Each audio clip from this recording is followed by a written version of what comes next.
안녕하세요.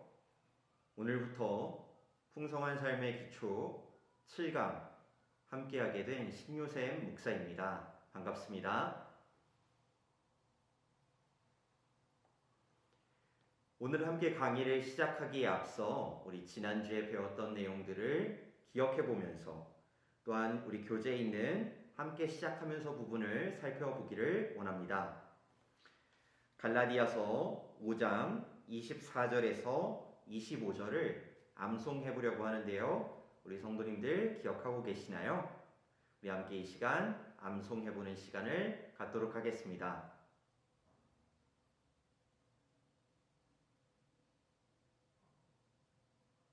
네, 영상을 일시 정지하고 잠시 성경을 찾아보셔도 좋고 암송하신 분들께서는 참 잘하셨습니다. 우리 지난 한 주간은 성령님과 함께 동행하셨는지요? 성령님을 통하여 자신을 진실로 사랑하는 법을 배워나가셨으면 좋겠습니다. 또한 기독교인이 되면 꼭 교회를 다녀야 하는지 또는 교회를 다니더라도 혼자 조용히 다니면 안 된다든지 라는 질문에 대해 한 번쯤 생각해 보시면 좋을 듯 합니다.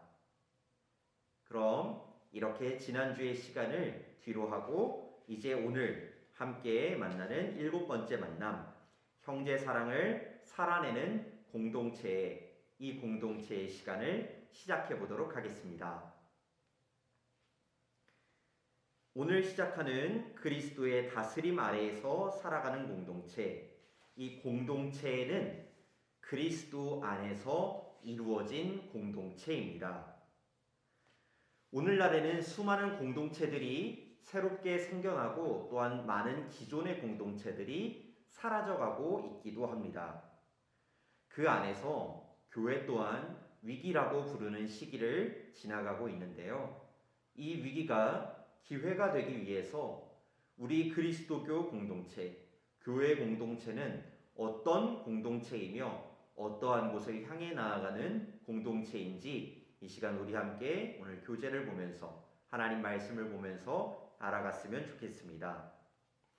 교회 공동체의 첫 번째 특징은 바로 그리스도 안에서 이루어진 공동체라는 것입니다. 에베소서 2장 4절에서 6절에서는 하나님께서 이 말씀을 통해 우리는 우리의 신앙이 나로 시작되고 끝나는 것이 아니라 우리라는 공동체까지 뻗어나가는 것을 분명하게 알려줍니다. 에베소서 2장 10절은 또한 우리를 하나님의 작품이라고 말하는데요. 우리 한 사람 한 사람이 작품이다라는 복수로 사용되는 것이 아니라 우리 자체를 하나로 바라보는 단수로서 사용됩니다. 나는 하나님의 작품입니다 라고 말하는 것은 우리에게 무척 익숙하지만 당신이 하나님의 작품이에요 라고 말하는 것은 조금 어색할 수도 있습니다. 왜냐하면 그 사람을 바라볼 때 우리는 그 사람이 하나님의 작품이 되는 이유보다는 작품이 될 수 없는 이유들을 떠올리고 생각하기가 쉽기 때문이죠. 우리의 인간적인 마음 때문에 서로를 그리스도 안에 한 작품으로 바라보지 못하게 되곤 하는데요. 사람의 마음을 넘어서서 하나님의 마음을 닮아 한 작품, 한 공동체로 나아가기 위해 성경이 말하는 한 작품이란 과연 무엇일까? 그 한 작품의 의미를 이 시간 새겨보고자 합니다. 우리가 한 작품, 우리 영신교회가 모든 그리스도인들이 하나님의 한 작품이라는 말의 첫 번째 의미는 바로 우리가 하나님의 한 가족이라는 뜻입니다. 에베소서 2장 19절은 우리가 성도들과 함께 시민이며 하나님의 가족이라고 분명하게 증거합니다. 우리는 모두 하나님의 은혜로 말미암아 구원받았고 하나님의 자녀가 되었습니다. 하나님께서 아버지가 되신 가족이 된 것이죠. 자녀의 모습은 모두 다 다를지 모르지만 우리는 한 아버지를 두고 있습니다. 그렇기 때문에 그 누구도 서로를 너는 다른 사람이야, 너는 다른 가족이야 라고 말할 수 없지요. 한 아버지께 부름받아 한 가족이 되었다면 우리는 이제부터 지금 우리의 아버지, 예전에 아버지 없던 모습을 따라 사는 것이 아니라 그것들을 버리고 하나님 아버지가 가르쳐 주시는 가족의 모습을 따라 살아야 할 것입니다. 물론 한 가족이 되어 살아간다는 것이 배려하고 우애하고 사랑하는 법을 배워가는 그 과정이 순탄치는 않습니다. 그럼에도 아이가 많은 세월을 거쳐서 자라나고 배우고 가족의 구성원이 되어가듯이 우리 또한 하나님의 한 가족이 될 것을 소망하고 믿습니다. 그리고 여기서 반드시 기억해야 할 것은 순서입니다. 우리가 하나님의 한 가족이기 때문에 서로 사랑하고 우애한다는 것, 우리는 이것을 거꾸로 생각하기가 쉽습니다. 교회 안에서 저 사람은 사랑받지 못해 사랑받을 만한 사람이 아니야, 저 사람과 우애하기는 어려워 라는 반응이 그래서 우리는 한 가족이 아니야 라고 이어질 때가 있습니다.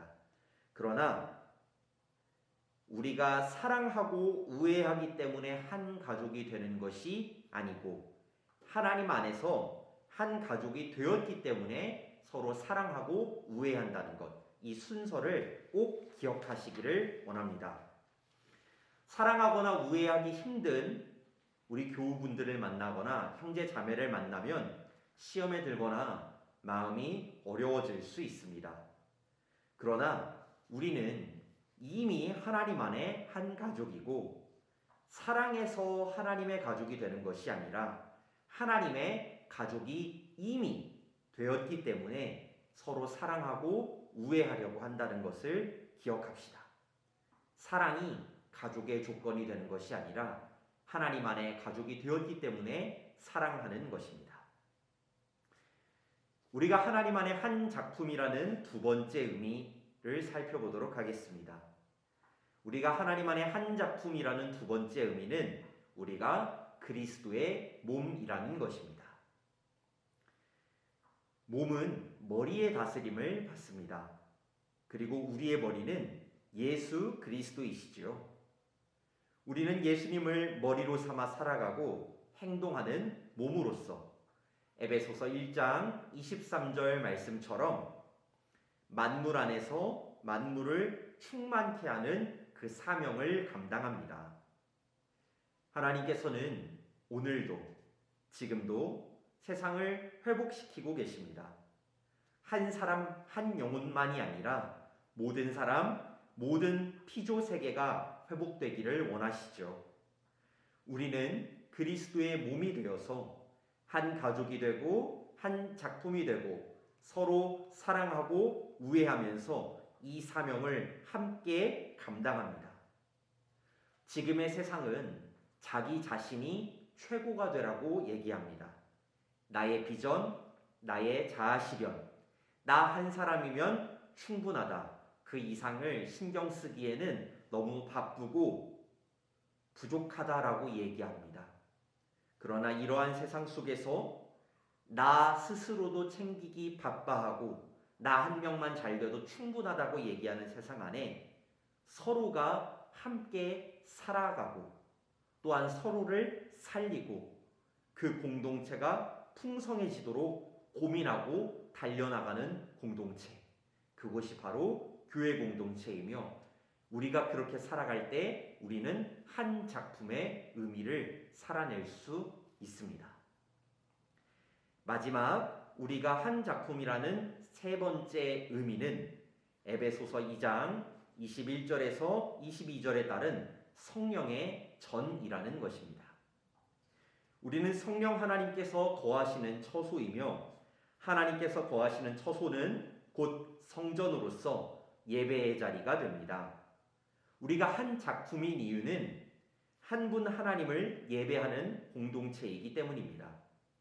이따금씩 교회가 동호회나 친목을 위한 자리, 개인의 욕심을 채우기 위한 공간으로 여겨질 때가 있습니다.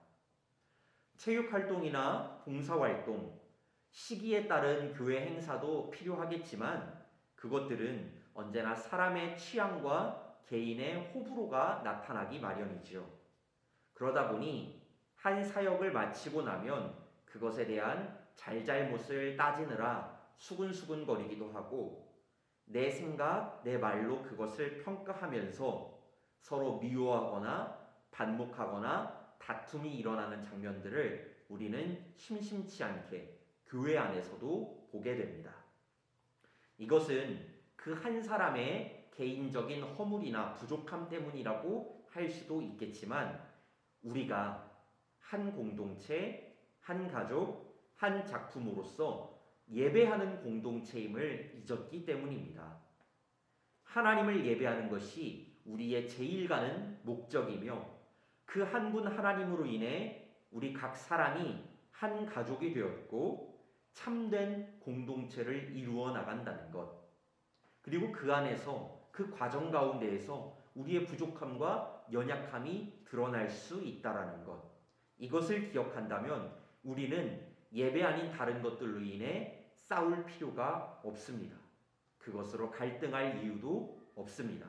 오히려 그 가운데서 서로 격려하고 칭찬하고 일으켜주며 함께 서로가 세워나가는 공동체가 되겠지요. 우리가 예배하는 공동체라는 것, 우리가 하나님을 예배하는 성령의 전이라는 것, 이것이 우리의 제일 가는 목적이요 의미를 꼭 기억할 수 있기를 바랍니다. 우리는 한 하나님께 부름받은 가족이 되었지만 여전히 위선적인 인간인 것도 맞습니다. 제가 먼저 가장 위선적인 인간입니다.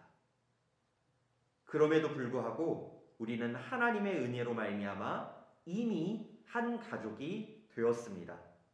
한 가족이 그리고 되어가는 과정 중에 있지요. 아기가 태어났을 때를 생각해 보셨으면 좋겠습니다. 그 아기가 돈을 벌어오지도 않고 매일 먹고 자고 울고 떼쓰기에 바쁩니다. 아무런 가족으로서의 역할을 하지 못하지만 그 아기가 먹고 배우고 자라가면서 장성하여 또 하나의 가정을 꾸리는 사람이 되어가듯이 이미 우리가 가족 되었음을, 하나님의 은혜로 가족이 되었음을 기억하면서 또한 서로 사랑하고 우애하며 예배하며 그리스도의 몸이 되어 살아가는 그 모든 과정을 함께 돌파해 나갈 수 있는 우리 모든 영신교회 성도님들 되시기를 간절히 기도합니다. 이제 우리가 하나님 안에서 한 가족, 한 작품이 되었다라는 것, 이미 그렇게 되었고 그 과정을 살아내는 중이라는 것을 알게 되었다면 이제 우리는 그리스도의 다스림 아래에서 살아가야 한다는 것을 알 필요가 있습니다. 우리가 한 교회, 한 공동체, 한 작품으로 이미 부름받았지만 교회 내에서 분쟁이 생기는 이유는 우리가 어떤 존재로 바뀌었고 우리가 누구인지를 제대로 알지 못하기 때문입니다. 그러다 보니 서로 상처를 주기도 하고 교회 안에서 적당한 거리를 둬야 한다라고 얘기하는 이들도 있으며 너무 깊이 들어가다간 상처를 받는다라고 얘기하면서 교회에서 떠나 혼자서 신앙생활을 하는 이들도 있습니다. 그러나 이 모든 과정을 살펴보면 그 안에는 그리스도의 다스림 아래에서 살아간다는 가장 큰 원칙을 잊었다라는 것을 우리는 알 수 있습니다. 우리가 진정한 의미에서 한 몸과 한 공동체 그리고 한 작품이 되기 위해서는 하나로 부름받아 그리스도의 다스림 아래에서 살아가야 합니다. 우리가 지금까지 풍성한 삶의 기초 훈련의 내용을 되짚어보면 좋겠습니다. 교재에 보시면 116쪽에 이렇게 시작하죠.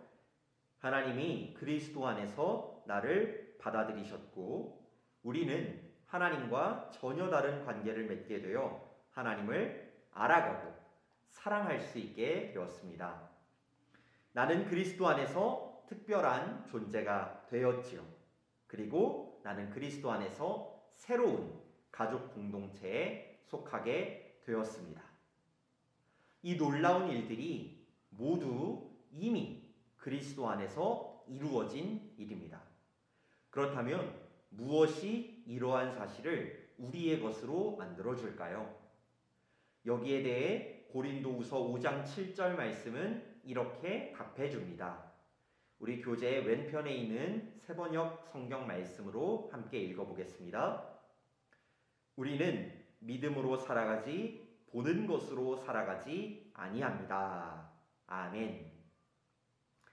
우리 눈에 보이는 교회 공동체의 모습은 사실 공동체라는 모습보다는 아픔과 상처가 더 잘 보일 수도 있습니다. 그럼에도 불구하고 우리가 이 교회 공동체가 한 공동체요, 한 작품이요, 소망이 있는 공동체라고 부르는 이유는, 그리고 우리가 그곳 가운데서 지속적으로 신앙생활을 해나가는 이유는 우리의 보이는 것 때문이 아니라 믿음이 있기 때문입니다.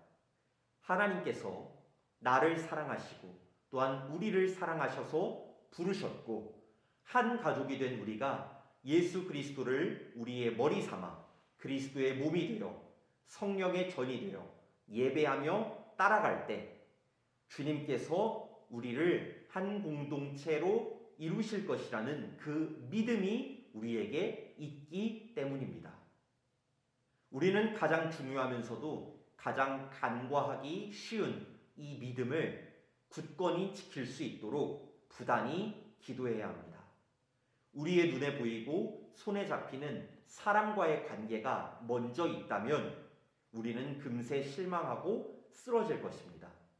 그러나 이 어려움들을 이겨내고 그 과정을 견뎌내고 오히려 그 가운데서 서로 격려하고 칭찬하며 예배하는 그 은혜 가운데서 살아갈 수 있는 가장 큰 버팀목은 바로 믿음입니다. 하나님을 따라가면 하나님께서 우리를 하나 되게 하실 것이라는 믿음. 이미 하나로 부르셨고 하나가 되게 하는 이 과정의 끝에서 우리는 하나님의 놀라운 일들을 보게 될 것이라는 믿음. 이 믿음이 우리 안에 있기를 소망합니다. 그럼 3번으로 넘어가 볼까요? 하나님은 우리를 이미 한 공동체로 만드셨는데요. 한 공동체인 우리가, 이 믿음을 가진 우리가 해야 할 일은 무엇일까요? 우리 에베소서 4장 3절 말씀 또한 함께 읽어보도록 하겠습니다. 성령이 여러분을 평화의 띠로 묶어서 하나가 되게 해주신 것을 힘써 지키십시오. 아멘. 성령님께서는 우리를 평화의 띠로 묶으셨고, 한 공동체가 묶여있는 그 원리, 핵심 원리가 평화이며 우리는 그것을 지키기 위해 힘써야 한다고 증거합니다. 저는 하나님을 따라가는 공동체의 핵심에는 평화가 있다고 믿습니다. 제 말이 아니라 성경에 쓰여져 있기 때문에 그렇게 믿습니다. 그리고 이 평화를 저는 두 가지 종류로 우리 성도님들께 말씀드리고 싶은데요. 첫 번째 평화의 구체적인 모습은 용서하며 격려하는 것입니다. 우리 성도님들께서는 좋아하는 운동 경기 팀이 있으신가요? 저는 종목별로 축구, 농구, 배구, 야구 모두 응원하는 팀이 있습니다. 그 팀을 보면 이따금씩은 잘할 때도 있고 못할 때도 있지만 가장 가슴이 아픈 순간은 팀이 불화를 겪을 때입니다. 지더라도 잘 졌다라고 얘기할 때가 있지만 이겼더라도 오늘은 참 경기가 좋지 않다. 무엇 같다. 오늘은 한 팀 같지 않다라는 생각이 들 때가 있어요. 성도님들이 생각하시는 한 팀의 기준은 무엇인가요? 어떤 팀을 보고 한 팀이라고 부르시나요? 경기를 잘하는 팀, 축구를 잘하는 팀, 농구를 잘하는 팀을 두고서 우리는 한 팀이라고 부를까요? 아닌 것 같습니다. 아무리 축구를 잘하는 사람 11명, 12명을 데려다가 감독과 선수를 시키며 경기를 치른다고 해도 그 팀이 슈팅을 하고 골이 들어가지 않으면 서로를 욕하고 서로를 탓하면서 불화를 일으킬 때 우리는 그 팀을 한 팀이라고 부르지 않습니다. 우리가 한 팀이라고 부르는 경우는 쓰러지더라도 일으켜 세워주고 실수를 저지르더라도 격려해주면서 다음번 기회를 같이 노려보자고 서로 이야기해주는 팀. 혹여나 패배하더라도 응원단이 박수를 쳐주고 격려하면서 괜찮다라고 얘기해주는 팀. 우리는 그 팀을 보고 한 팀이라고 부릅니다. 무언가를 잘해서 한 팀이 되는 것이 아니라 한 팀답기 때문에 한 팀인 것이지요. 서로를 용서해주고 격려해주는 것. 그것이 우리의 평화를 지키고 그 평화를 따라가고 지키려고 할 때 우리는 한 작품, 한 공동체가 될 수 있습니다. 그리고 이 원리는 바로 예수님께서 우리에게 가장 먼저 보여주신 십자가의 용서의 은혜로부터 비롯됩니다. 우리가 하나님과 한 가족이 될 수 있었던 것은 하나님의 용서가 있었기 때문에 가능했듯 우리 안에 평화가 지켜지고 유지될 수 있는 가장 큰 비결은 용서와 격려입니다. 두 번째 평화의 원리는 저는 창조 질서와 에덴 동산에서 그것을 찾고 싶습니다. 하나님께서 우리를 창조하실 때 그 종류대로 창조하시고 보시기에 좋다라고 말씀하셨습니다. 이것이 평화의 원형이고 평화의 핵심입니다. 하나님께서 지으셨던 그 에덴 동산에서의 평화는 서로의 모습을, 서로의 종류를 인정하고 서로를 보기에 좋다라고 말해줄 때 가능했습니다. 서로 다른 모습이 다양한 모습이 되고 서로 같지 않은 모습이 오히려 서로를 풍성하게 해주는 모습이 되면서 하나님께서 주신 다양한 모습의 은총을 누리며 살았던 것이지요.